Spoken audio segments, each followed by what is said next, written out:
There he is. What's We going got to on? call Corbin and Greg here on GregRyansLive.com with Corbin. We call Corbin. I got to give him your name, Corbin. The Corbinator. The Corbinator. He's like the Terminator. He gets stuff done. Hey, pretty awesome. Today's show, guys, is just a quick 10, 12-minute podcast. We hope we get to go and we get excited to help people. So we may go a little bit longer. Here's the story, though. Today's cast is about, let's take it across the bottom, tips and techniques and things that have made myself and Corbin Claypool successful, things that we have done to build our business to help us succeed in the industry of loans and real estate. And this goes across the board. You can even use some of these techniques in any other business because a lot of it's mindset, right, Corbin? Absolutely. Absolutely. Absolutely. Yep. And Yep. we unselfishly are sharing today. We're unselfishly sharing to the other agents and loan officers. We want everybody to succeed, like a Yep. big cuddle group. Okay, so I'm Absolutely. going to lead with the question, Corbin. What is, right to the point? What has helped meet you? You're a top lender. You went right to the top 1% in the area, in the nation, in Fresno County. Unbelievable, in a short amount of time, in short order, as I have done for years in real estate. I want to know what your techniques, your tips, what has helped your mindset get to where you're at in a short order, and what can you share with those other loan officers and business owners and lending and other businesses and agents to help them succeed? Yeah. So I kind of want to start this off with, I think the biggest thing that's helped me grow, first off, is my self-development program and my self-development process. That's yeah, right. So that's going to be the first thing, aside from business, that's going to help you grow in every area of your life, not just business, but family, spiritually, mindset, positivity, confidence, all that kind of stuff is going to come from a strong self-development process. In turn, through constantly trying to improve myself and grow and become more confident, it allowed me to take risks that other people normally they didn't want to take, or they were concerned, or they thought that they could fail. But I've never really thought like that. I think there has to do with some of the way that I'm wired. Like, I just go for it. But basically, like, having a mindset that I'm just going to continue to grow and I'm not going to let fear hold me back. Because every single time, I've pretty much surrounded myself with a staff of operations people around me, and with each individual task delegated now to the point where we can do, we have over 100 loans in the pipeline, and we're going to be doing a lot this year. And it's from taking those little baby risks. It doesn't happen overnight.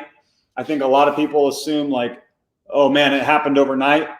And I've been told that, but that's really not the case. I was working 16, 18 hours, not drinking, not partying, making other areas, right? Delayed gratification to make this happen.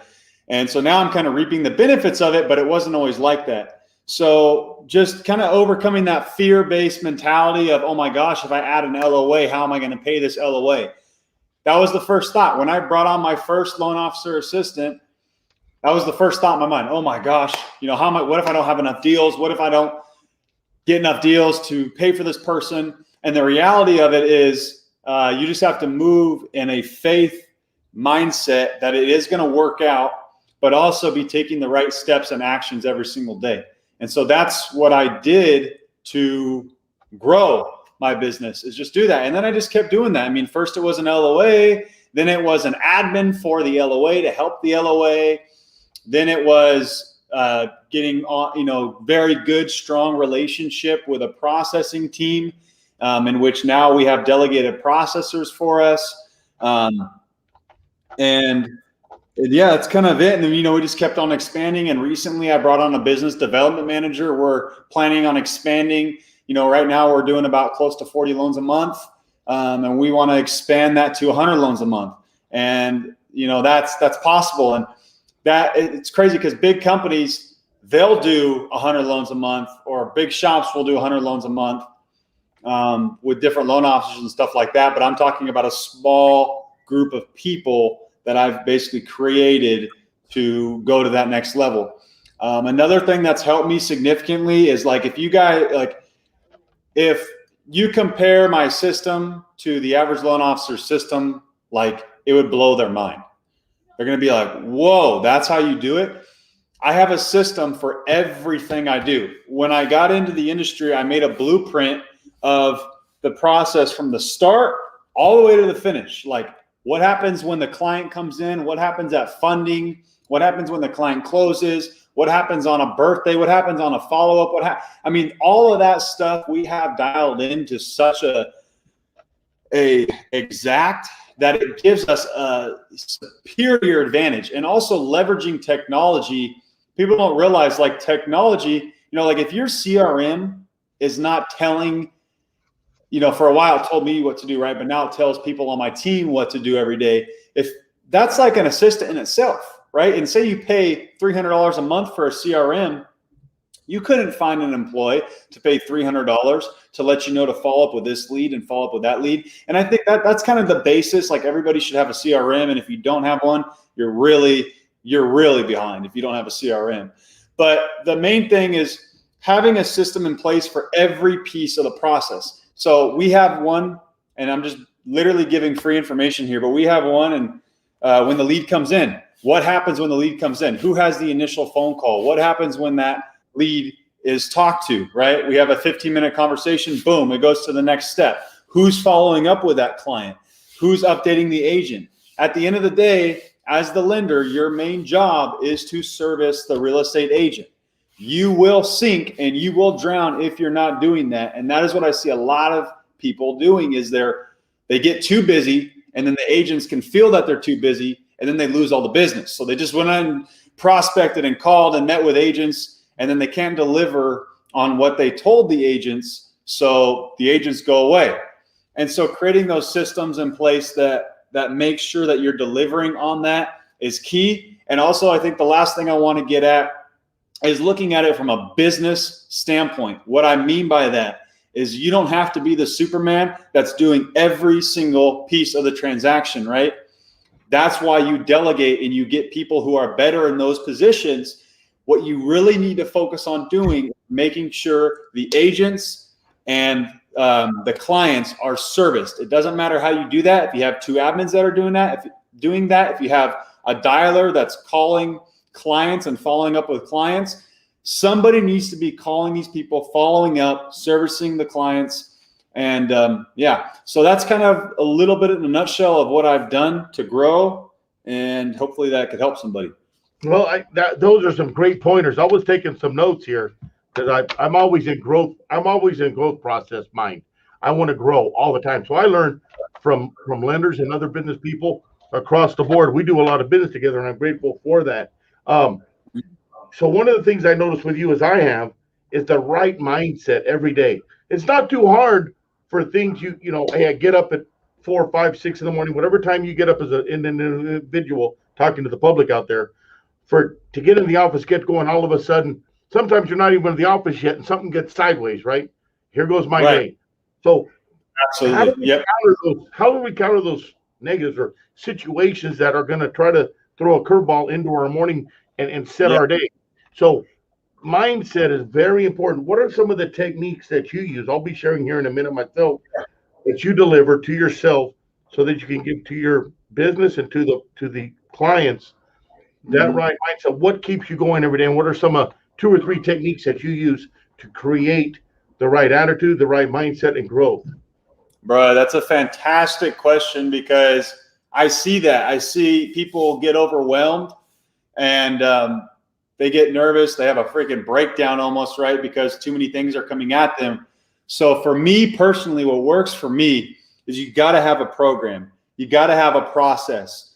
Just to be transparent, during COVID, I started drinking a little bit, and then every other night, then it turned into a glass a night. Then I was drinking way too much wine every night, and it just wasn't good. So that was holding me back, and I was reacting to bad situations because I had vices in my life. That I wasn't handling situations the same that I handle them now. I was handling them unprofessional. I wasn't as happy. I was slugging through the day. I was still getting stuff done because this is my business, but it just wasn't on the same level of where I'm at now. Absolutely. So I think, cutting all the vices. I don't drink. I don't do any of that. I get up at 4:30 pretty much every day. I woke up a little later today than I wanted to be honest, but 90% of the time I'm waking up at 4:30. I'm going to the gym. I'm journaling. I'm reading my Bible. I'm praying. I'm relaxing for a bit, and I'm taking notes on the day to mentally prepare myself so that when problems arise, I can handle them. And I kind of look at it like when you're in this type of industry, man, you're like a freaking professional athlete. You have to optimize yourself in every single way if you want to beat the competition. Like, I know that we're crushing the competition because I am optimized in every single way of my life. Like, my life is optimized, so I'm going to be performing at a way higher level. So that's kind of how I see it. Optimizing your life to give you the best possible performance if you're trying to grow a large business. Okay, so I got about 6 or 7 tips there. So you journal, you read self-improvement books similar to this, How Successful People Think by John Maxwell, and many other books. Yep. And at the end of the day, you reflect back. And what did I do good today, and what did I do not so good? How can I improve for tomorrow, right? Absolutely. Yep. And a lot of the same stuff that I use. Absolutely. Okay, you got to give us a little flex like that, man. You've been in great shape. Let me see them guns. I'm not doing any of that. We're not doing that here. He's serious. He's serious about, see, when you have the mind clear, when you have the body clear, when you're in great shape and you're doing everything right, it's much easier and more efficient, and you can handle the situations of business better. Because when you're working at a high level, like Greg Wright and Corbin Claypool in real estate and lending, you have to optimize and be more efficient. And Corbin's done a great job with that. So some good techniques there. Well, that's awesome, Corbin. Can why don't you ask me a question? What am I using? I know. So just in the time that I've known you, you're a killer. You exceed expectations of clients. You just do a lot, man. What do you attribute that to? And what information can you provide to an agent to help them level up their business on that side? That's great. Another fantastic question. I love to share. We love to give value around here. And thank you for your input. It was just phenomenal. I got some good information out of that I can utilize. Started in the industry back in 2007. The market was crashing, and people were walking out of the offices with their laptops saying, "What are you doing?" I said, "I'm going to be a full-time real estate agent. I'm going to be good at it." From the beginning, I had a no lose, cannot lose, no failure attitude, right? So mindset was huge right from the beginning. I was a professional mechanic before that for many years, and I wanted to be a full-time real estate agent broker where I'm at today. And it's an exciting adventure. With that attitude, I fastly propelled into the marketplace. So I attribute the success I have today to many things. One of them is having that self-improvement attitude. You shared on that yourself. Similar techniques that we use to fully improve daily, weekly, monthly, yearly, year after year. Constantly reading. I have short meditation times. I journal also. I reflect back at the end of the day. What did Greg do good? What did I do not so good? How can I improve? When I'm in situations at work, I don't react. I will take a recess. Let me think this through. I'll come up with an answer. We'll get this fixed, right? So having a self-improvement is huge. So that's mentally, emotionally, spiritually, and physically in all areas. And that's important. The no failure attitude is also very important. However, making a business plan, a lifetime, a 10-year, a 5-year, a 3-year, a 1 year, a 1 month, and a 1 week goal, down to the dang day, to the day. What am I going to get done today? So I have to make again, I'm going to repeat that because this is huge. You guys should write this down. Make a lifetime, a 10-year, a 5-year, a 3-year, a 1 year, a 1 month, a 1 week plan down to the day. And when you come into the office every day, you get up, I look at myself in the mirror and I say, okay, Greg, what am I going to get done today? What's my plan for 10 years, 5 years, 3 years, 1 year, down to the month? And then I jump in to get that done. And that's the mindset as soon as I get up in the morning. It has to be, because you don't know what's coming at you next. So great positive attitude right from the morning. And I look at myself in the mirror in the bathroom. I do that every day. We got to make this happen. So having the right as soon as I get up, and then I write that plan out, those goals that I want to achieve, and they could be physical goals, business goals, financial goals. For the most part, I'm talking about business here. So I'll make my financial goals that I want to hit. How many clients am I going to serve? How many lives am I going to make better, right, in real estate due to listings, buyers, sellers, and other people that could utilize our products? Then we'll get on a service. How many people am I going to serve this year? How many people do I want to have over my career over the next 10 years, 5 years, 3 years, 1 year? And by doing that, I break it down to the day, and that creates my energy every day to stay in that momentum on a daily basis. So that's a huge one. Then I have to follow a daily schedule. My daily schedule is typically this. Now, this is on a perfect day. Does it perfect every day? No, I'm human. Last I checked, I still make mistakes. So here's the thing.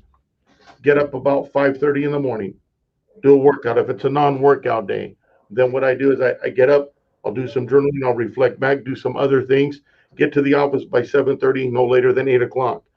Do a little bit of team communication. What's going on for the day? Jump on the phones from 8:30 to 10:30, give or take, sometimes longer. Sometimes if I don't have appointments, it could be 3, 4, 5, 6 hours of calling, right? Past clients, leads coming in, people we're serving, things like that, those kind of calls.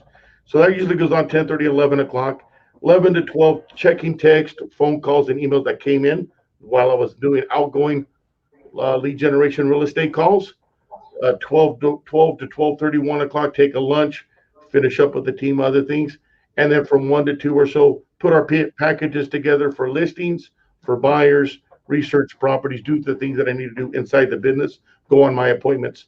And I'll go on appointments until the day is done. Typically 6:30 to 8 o'clock is fairly normal.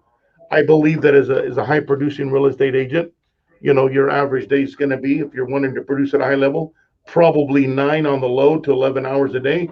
And the main thing is too, for me, I want to be efficient with my time. You shared on that too, Corbin. You said, make your time efficient.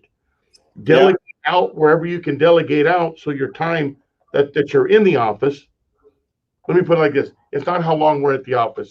Time doesn't matter. What are we doing with that time? So you, as an agent, you should ask yourself, what am I doing with this minute, with this hour? Am I having coffee and talking? Am I talking to the agent? Am I having coffee at 10:30 in the morning at Starbucks? No, bad idea. So you work efficiently and make your time count. That way you can come home at a normal time and have a great family life also. So be diligent with your time, follow the schedule, right? Yeah, so, no, I think those are key tips. And what I loved about that is you mentioned setting the macro goals. I kind of look at it like this. You have your macro goals that you're going after, but you're focusing on those micro steps. The macro goals, those will happen as long as you're doing your micro steps every single day. Yeah, what's the one proverb that we all know? The journey of 1,000 miles starts with what? One step. We'll take a step every day that direction and watch you grow and build. Create the momentum. I got to give one more big tip. This is a good one. Surround yourself with people you want to be like. So if you want to be an agent that produces 100 transactions a year, 75 transactions, 500 or 1,000, whatever it is, pick that number. Now, remember, when you pick that number, don't pick some number that you want to be at, not realizing how much work's going to be involved. The higher that number goes, whether it's lending or real estate sales, you have to do the work and the hours involved to do it. So there's going to be some work and stress involved, right, Corbin? So pick a number that you're willing to put into it, with a little bit of a stretch behind it. So if you work hard, you'll get there, and then make that happen. Work towards that goal. But surround yourself with like-minded people that are doing 100 transactions here. You want to be an agent that's doing 100 and you're doing 20, or you're a brand new agent, you can get to 100 in quick order. Just surround yourself in masterminds with other top producing agents. Have those conversations, get in real estate coaching. I also believe in lending and real estate coaching, as you do, Corbin. Full-time, been doing full-time coaching 9 years. Won't give it up. It's worth every penny times 10. So get into coaching and surround yourself with like-minded people that you want to be like, right, Corbin? Absolutely. And that's actually something that I want to start doing. Not this year, because I have big goals for this year, but I think next year I want to start giving back and coaching and helping people grow their business. I see a lot of loan officers that could be doing much more with their business than they are. And again, like you said, man, they have to surround themselves with the right people. And I've done that myself. I mean, I pay $3,000, $2,500 a month right now for my high performance coach. Yeah. But he's changed my life completely. So it's worth every single penny at that point. Even let's say I lost money. Let's say I did less, but he got me on my program, got me to stop drinking, got me in the right mindset, got me to work harder than I've ever worked while being happier, more happy than I've ever been. That's worth all the money to me. I would pay him double times, 3 times over for that. So definitely sometimes you have to pay to be around those people, and then also the people that you surround yourself with to make right. So and me and you give freely to your loan officers and people on your team, people that come over, people that you want to help. So you can, I would say you'd have that free coaching for them to help them succeed also, right? Yeah, absolutely. I do the same thing in real estate. As you know, I'm giving free coaching out. I want to help people succeed coming in under EXP because we want them to succeed. They succeed, we succeed. We all win in this together, right? Absolutely. So, Corbin, we could talk about this for 3 hours, man, but we can only give it about 25 or 30 minutes so people stay excited about this because it's good information. Let's give one thing each, one thing, not a bunch. One best tip of the day to become successful as a loan officer. What would it be? Be like water. Be like water so you can flow everywhere. Exactly. Well, just be like water, because no matter what you do, water is actually, it's the most gentle, and it's also the most dangerous element on the planet, right? No matter what where you put water, it will always find a way. And also, when if you have water and you punch water, it's just going to mold to the punch. So just be like water. I love it. That is great. Okay, my one tip of the day. This is awesome. Believing in yourself is critical. Success depends on belief. I got to repeat that now. Believing in yourself is critical. Success depends on belief. Believe in yourself and take that first step towards 1,000 miles, because at the 1,000 miles, that's where you're going to hit the glory. And on the way, you're going to have wins. All right, guys. Corbin Claypool, what's your contact information? CorbinClaypool.com. Yeah, we're getting a website made right now. That's going to be next level, but you can contact me directly at 559-313-5819. Be happy to answer your real estate questions or mortgage questions. That's the Corbinator. And of course, GregWrights.com, 559-260-1777. We look forward to agents and loan officers and business people success. We are here to help you and the public. Guys, have a great day. Amen, brother. Thank you. Thanks, Corb. Thank you. Corbinator.